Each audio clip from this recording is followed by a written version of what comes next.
কুরবানি করার শক্তি সামর্থ্য আছে, কিন্তু সে কুরবানি করলো না। আল্লাহ হাবিব স্পষ্ট করে হাদিস শরীফের মাধ্যমে জানিয়ে দিয়েছেন, সে যেন ঈদগাহের দিকে কদম না দেয়। নাউজুবিল্লাহ। নাউজুবিল্লাহ। তোমরা আমার ওয়াজ আজকে নতুন শোনো, কইছিলেন নেগেটিভ শুনলে নাউজুবিল্লাহ, পজিটিভ শুনলে সুবহানাল্লাহ, আলহামদুলিল্লাহ, আল্লাহ খুশি। ঠিক কি না বলেন? আর জোরে মহব্বতে। কুরবানি হচ্ছে এটা একটা অফার। এটা কি অফার টু দা আল্লাহ। কুরবানি কি আল্লাহ রাব্বুল আলামিন, আমরা আল্লাহ রাব্বুল আলামিন অফার দিয়েছে, আমরা অফারকে অ্যাকসেপ্ট করেছি। ঠিক কি না? ঠিক। ইব্রাহিম আলাইহিস সালাম এবং ইসমাঈল আলাইহিস সালামের জীবনী থেকে প্রমাণ। ঠিক না? ঠিক। ঠিক। মিডিয়ার লোক বিরক্ত হইতেছো না, নাকি খুশি? খুশি। বিরক্ত না, বিরক্ত হইলে কিন্তু বরকত হইতো না। আমার সোজা কথা, অন্তরে প্রেম থাকবো অনেক দূর যাইতে পারবো, আর অন্তরে প্রেম নাই তো মরুভূমিতে কি গাছ হবে? না। এই শীতল মাটি যদি শীতল না হয়, এই এই এই মাটি থেকে কখনো বৃক্ষ জন্ম হবে? বৃক্ষ জন্ম হবে? মানে গাছ জন্মাবে? মরুভূমিতে যেমন বৃক্ষ জন্মানো সম্ভব না, তার মানে গোড়াতে তো কি নাই? রস নাই। নাই। ঠিক তদ্রূপ যেই অন্তরে প্রেম নাই, সেই অন্তরে আল্লাহ নাই, রাসূল নাই। এই অন্তর দিয়ে কখনো সফলতা সম্ভব নয়। আর যদি প্রেম থাকে সিনা ভরা, অল্প আমল দিয়ে আল্লাহ দিদার পাওয়া সম্ভব। ঠিক। এটাও কিন্তু গুরুত্বপূর্ণ একটা ইবাদত কুরবানি। এটা কি অত্যন্ত মোস্ট ইম্পর্টেন্ট একটা ইবাদত। ইসমাঈল আলাইহিস সালাম, ইব্রাহিম আলাইহিস সালাম এবং ইসমাঈল আলাইহিস সালামের স্মৃতি বিজড়িত এক মহান ইবাদতের নামই হলো কুরবানি। এটার নাম কি? কুরবানি। আল্লাহ রাব্বুল আলামিনের সন্তুষ্টির জন্য আমরা কি করব? কুরবানি দেব। কুরবানি করব। যার যে তৌফিক আছে, এটাও কিন্তু ঢালাওভাবে সবার উপর কুরবানি ওয়াজিব নয়। নয়।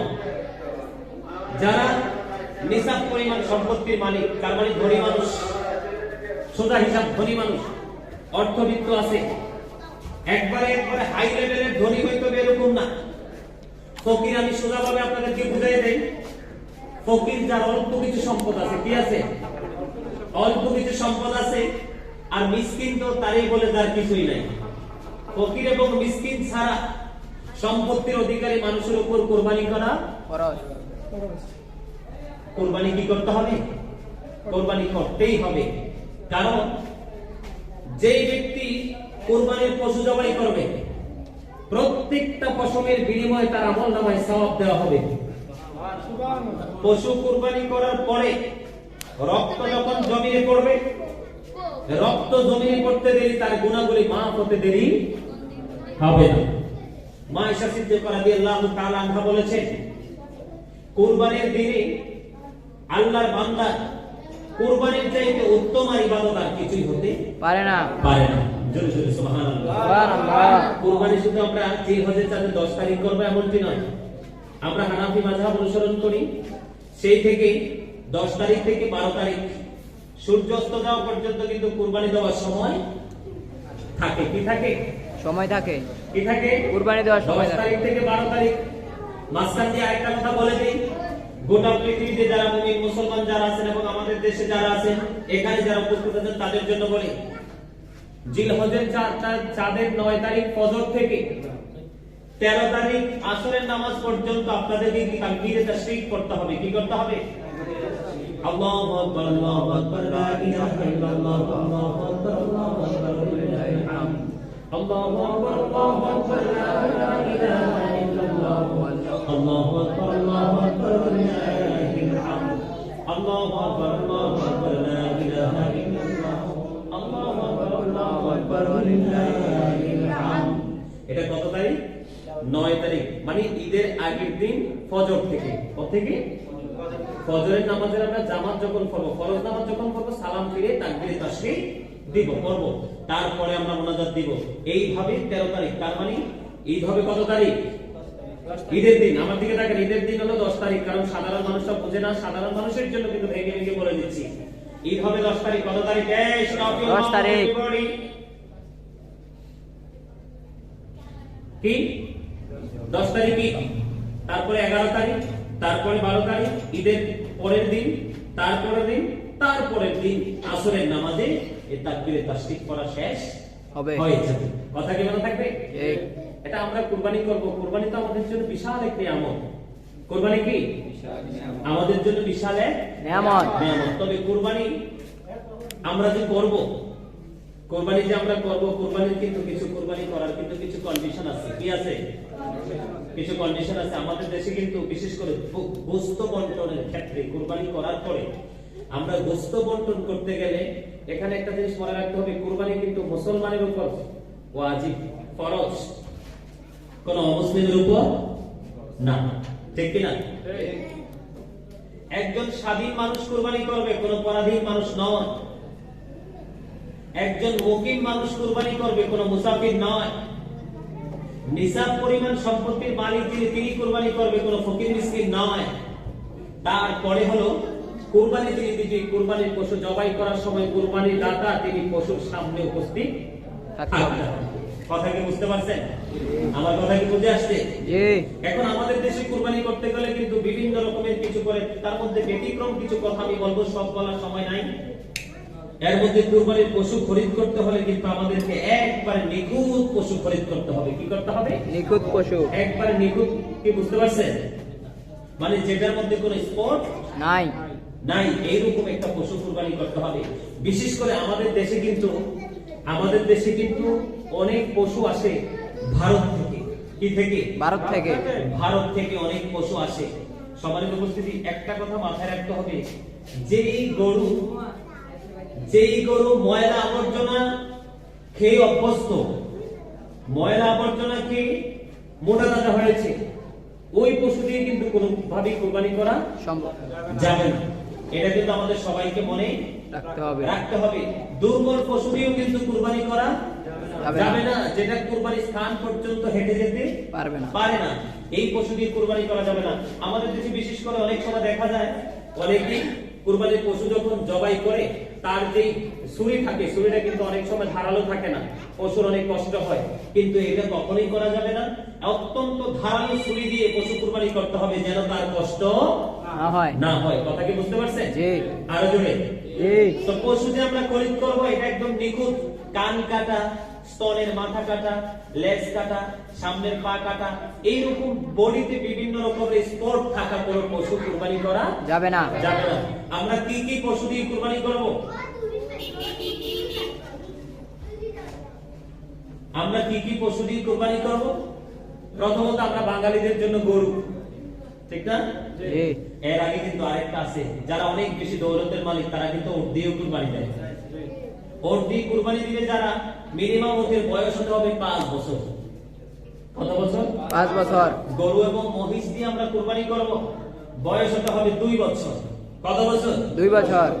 ভেড়া, বকরি, দুম্বা, তার মানে ভেড়া, ছাগল, দুম্বা, এই দিন হতে হবে কত বছর? 1 বছর। কিন্তু এখানে আরেকটা বিষয় হলো, এই পশু যদি 6 মাসের পশুকেও যদি দেখতে মোটা তাজা হ্যান্ডসাম 1 বছরের মতো দেখা যায়, ওই 6 মাসেরটা দিয়েও কুরবানি করা যাবে। এগুলো আমাদেরকে মাথায় রেখে কুরবানি দিতে হবে। কুরবানি কিন্তু গায়ের জোরে দিলে হবে না। এবং কুরবানির পশুর গোশত আপনি চাইলে সবটা গোশত আপনি সদকা করে দিতে পারবেন। কি করে দিতে পারবেন? সদকা করে দিতে পারবেন। আপনার আত্মীয় স্বজন, পাড়া পড়োশি, দূরের আত্মীয়, কাছের আত্মীয় এবং অমুসলিমকে আপনি কুরবানির পশু গোশত খাওয়াতে পারবেন, তাতে কোনো সমস্যা নাই। কোন অমুসলিম যদি চায়, হিন্দু, খ্রিস্টান, বৌদ্ধ যদি চায় আমাদের কুরবানির পশুর গোশত খেতে পারবেন, চাইলে খাওয়াইতে পারবেন, সমস্যা নাই। কথা কি বুঝতে পারছেন? জি। আরেকটা কথা হলো, কুরবানির পশুর গোশত বন্টন করার সময় কিন্তু ওজন করে বন্টন করতে হবে। কি করে? ওজন করে বন্টন করতে হবে। কারণ ইচ্ছে করে যদি পশুর গোশত বন্টনের ক্ষেত্রে কেউ একটু বেশ কম করে, তাহলে কিন্তু সবার কুরবানি বাতিল হয়ে যাবে। কি হয়ে যাবে? এখানে গুরুত্বপূর্ণ একটা বিষয় আমি বলি, আমাদের মধ্যে কিন্তু সবাই কিন্তু স্বয়ং সম্পূর্ণ একবারে ফ্রি লোক কিন্তু কুরবানি দেয় না। কিছু লোক থাকে তারা মোটামুটি দৌলতের অধিকারী। কিসের? মোটামুটি দৌলতের অধিকারী। তার ছোট্ট একটা কি দিয়ে, বকরি দিয়ে তার কুরবানি করার ইচ্ছা আছে, ছোট্ট একটা বেড়া দিয়ে কুরবানি করার ইচ্ছা আছে বা সামর্থ্য আছে, সে এটা দিয়ে কুরবানি করলো। কিন্তু তার ফ্যামিলিতে এত বেশি সদস্য, অন্য কাউকে কিন্তু গোশত দিলে তার ফ্যামিলির লোক তৃপ্তি সহকারে খেতে পারবে না। এইরকম পরিস্থিতিতে কোনো কুরবানি দাতা যদি আপনার কোনো মানুষকেই কুরবানির গোশত না দেয় তাতে কোনো সমস্যা হবে না, তার কুরবানিও বাতিল হবে না। হবে না। সুবহানাল্লাহ। সুবহানাল্লাহ। কি হবে না? বাতিল তার হবে না। কুরবানি বাতিল হবে না। তবে সবচেয়ে উত্তম হলো গোশতটাকে 3 ভাগ করা। কয় ভাগ? একটা নিজেরা নেওয়া, আরেকটা হচ্ছে গরিব ফকির মিসকিনকে দিয়ে দেওয়া, আরেক ভাগ হলো আত্মীয়স্বজনকে দিয়ে দেওয়া। এটা হলো মুস্তাহাব। এটা কি? মুস্তাহাব। এই এটা কি? মুস্তাহাব। মুস্তাহাব। এটা কি পিছনে দাও, এটা কি পিছনে দিয়ে দাও, সামনে এখনই মনোযোগ দিয়ে দিব। এটা কি?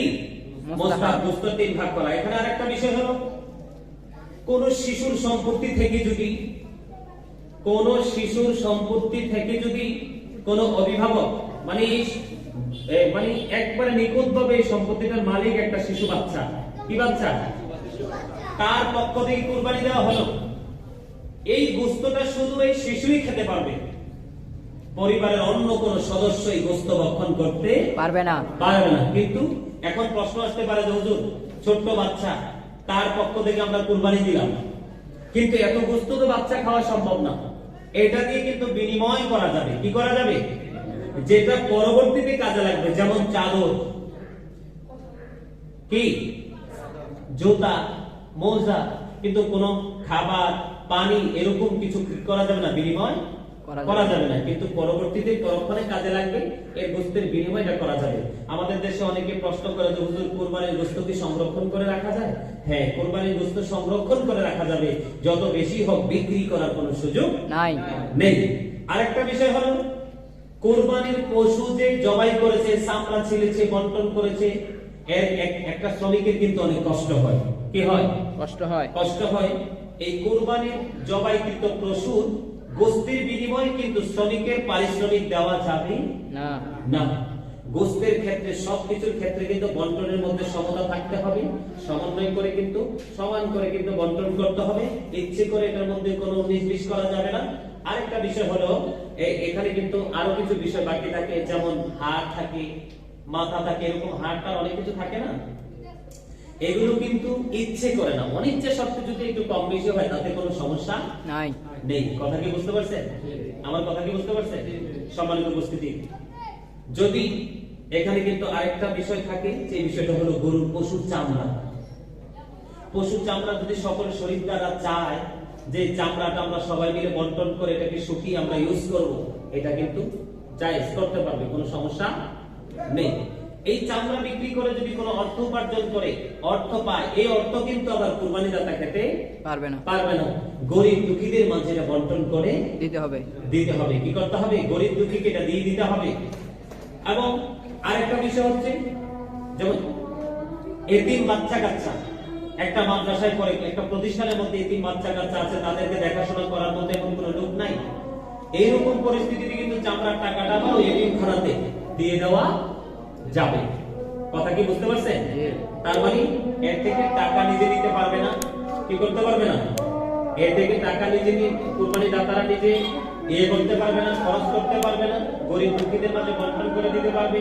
চাইলে নিজেরা ব্যবহার করতে পারবে, চামড়াটাকে বিভিন্ন প্রক্রিয়াধীন করে এটাকে বিভিন্ন রূপে রূপান্তরিত করে ব্যবহারের যোগ্য করে, ইচ্ছে করলে চাইলে কুরবানি দাতারা এটাকে কি করতে পারে, ব্যবহার করতে পারে, তাতে কোনো সমস্যা নেই।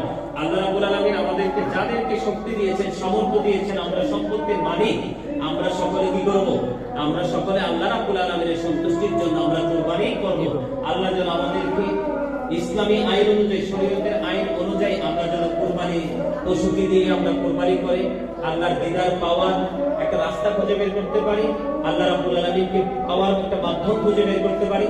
আল্লাহ যেন আমাদেরকে সেই তৌফিক দান করে। সকলে বলুন আমিন। সকলে বলুন আমিন। সম্মানিত উপস্থিতি, দুইটা বিষয়ের উপরে ছোট্ট করে একটু আলোচনা করেছি, এর মধ্যে যদি বলতে হয়ে থাকে আল্লাহর রাস্তায় ক্ষমা করে দিবেন।